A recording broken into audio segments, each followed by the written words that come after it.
It was an unusually quiet evening in the small suburban neighborhood of Oakridge. The kind of quiet that felt heavy, as though the air itself carried a warning. Most of the houses were dimly lit, their inhabitants tucked away behind drawn curtains, escaping the chill of the night. The faint hum of distant traffic was the only sound breaking the stillness, save for the occasional bark of a restless dog or the rustle of leaves as a cold breeze swept through the streets. In the heart of this neighborhood lived Mariah Jennings, a 28-year-old woman whose life had been anything but easy. At 7 months pregnant, she moved with a careful determination, her steps steady but not hurried, her back slightly arched under the weight of her growing belly. Mariah was a picture of quiet strength. Her caramel-toned skin glowed faintly under the streetlights, and her curly hair was tied back into a loose bun, revealing a face that bore the marks of both hardship and resilience. Life had taught Mariah to keep her head down and mind her own business. Oakridge wasn't the kind of place where everyone looked out for each other, despite its picturesque charm. It was the sort of neighborhood where people peered through blinds but rarely opened their doors to help. And Mariah? She had learned not to expect much from anyone. That evening, Mariah had decided to make a quick trip to the corner store to pick up a few things her grandmother needed: milk, bread, and a box of herbal tea. Her grandmother, Ruth, was the only family Mariah had left. A retired nurse with a kind heart and a sharp tongue, Ruth had raised Mariah after her parents died in a car accident when she was only 6. Now, as Ruth's health began to decline, Mariah felt it was her turn to take care of the woman who had always been her rock. With the small brown paper bag of groceries clutched tightly in her arms, Mariah walked briskly along the cracked sidewalk. She wore a loose gray hoodie and black leggings, simple and comfortable clothing that helped her stay warm against the chill of the evening. Her sneakers made a soft scuffing sound with each step, the only noise in the eerily silent street. Mariah wasn't looking for trouble. Trouble, however, had a way of finding her. As she turned the corner onto Maplewood Avenue, a pair of headlights appeared behind her, followed by the low rumble of a car engine. Mariah didn't think much of it at first. Cars passed by all the time. But this one didn't pass. It slowed down, the engine's hum growing quieter as the vehicle crept along the curb behind her.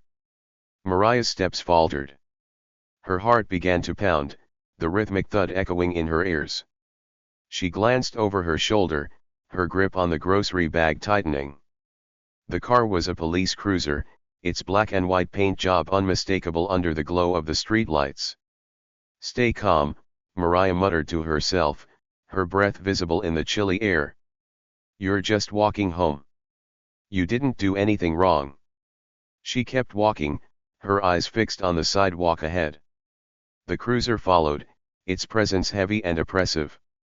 After a few moments, the car's red and blue lights flashed to life, illuminating the street in bursts of color. A loud, commanding voice crackled through the cruiser's speaker. "You! Stop right there!" Mariah froze. Her stomach twisted into knots as she turned around slowly, her wide brown eyes meeting the glare of the cruiser's headlights. She squinted against the brightness, unable to see the face of the officer inside. "What did I do?" she thought, panic bubbling just beneath the surface. The car door opened, and out stepped a tall, broad-shouldered man in a crisp uniform. His badge gleamed under the streetlights, and his expression was one of barely concealed disdain. "Officer Harrington." Mariah recognized him immediately. Everyone in Oakridge knew who he was. Harrington was notorious for his heavy-handed tactics and quick temper. He was the kind of officer who didn't ask questions, just assumed the worst. To him, people like Mariah were guilty until proven innocent. "What are you doing out here?" Harrington barked, his voice sharp and accusing. Mariah's throat went dry. She hesitated, then held up the bag of groceries as if it were evidence of her innocence. "I'm just heading home," she said, her voice calm but tinged with nervousness. "I went to the store for my grandmother." Harrington's eyes narrowed. He took a step closer, his hand resting on the baton strapped to his belt. "At this hour," he sneered, glancing at the bag. Doesn't seem like a safe time for a pregnant woman to be wandering around. Mariah felt a surge of indignation rise in her chest, but she bit it back. She had heard stories about Harrington about the way he handled people who talked back. She couldn't afford to escalate the situation, not in her condition. "I live just down the street," she said carefully, pointing toward her house. "I'll be home in 5 minutes.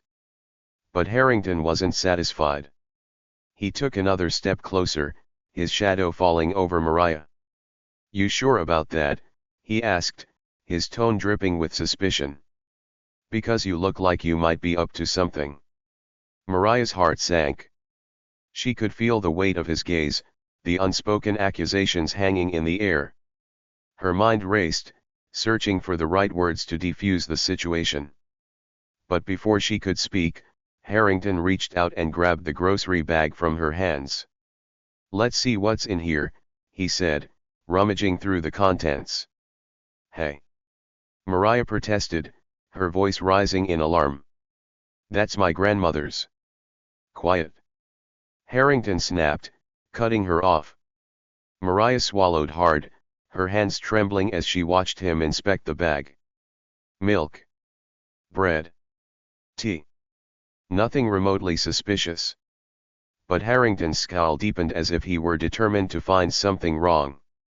After a tense moment, he tossed the bag back at her, the bread nearly falling out. "Fine," he muttered, though his eyes still lingered on her with suspicion. "But don't think I'm not watching you.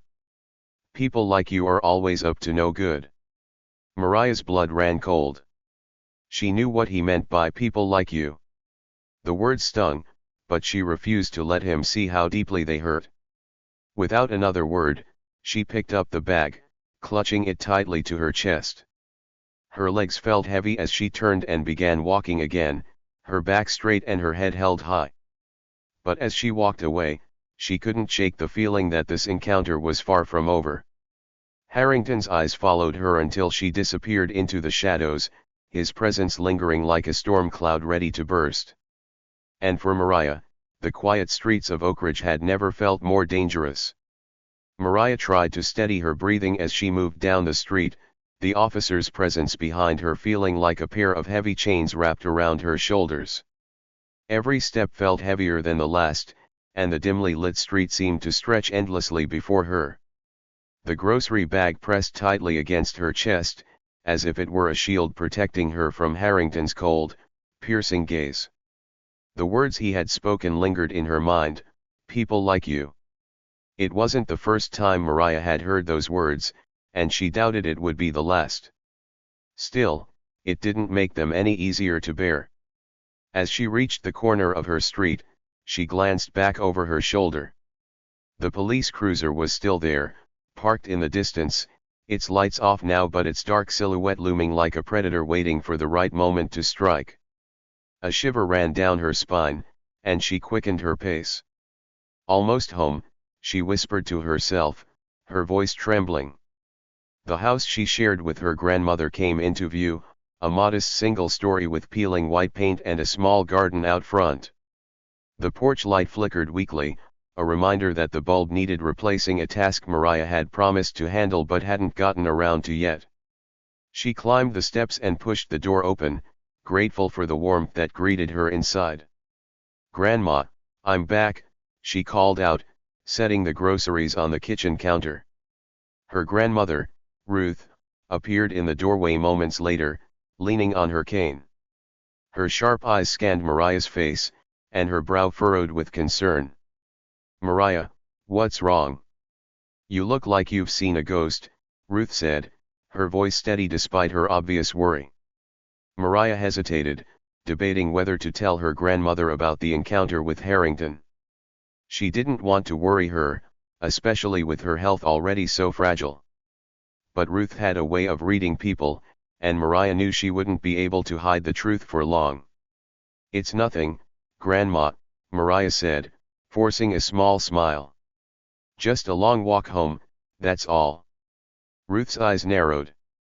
"Don't lie to me, child. I can see it in your face. What happened?"